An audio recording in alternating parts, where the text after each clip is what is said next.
আজি গোটেই আমাৰ অসমবাসীৰ কাৰণে বেয়া দিন ইয়াৰ কাৰণে আমি জুবিন দাক হেৰালো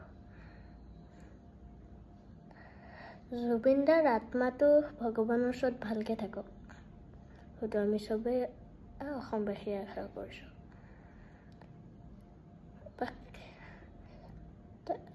এতিয়া যে বিহুত যে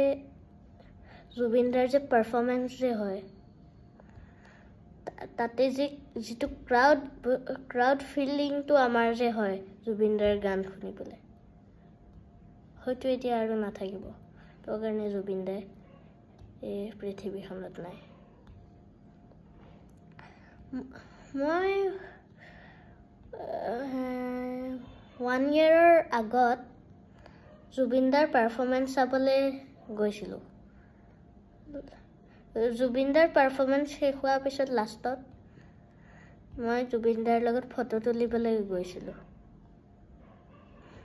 ফটো তুলিবলৈ যাওঁতে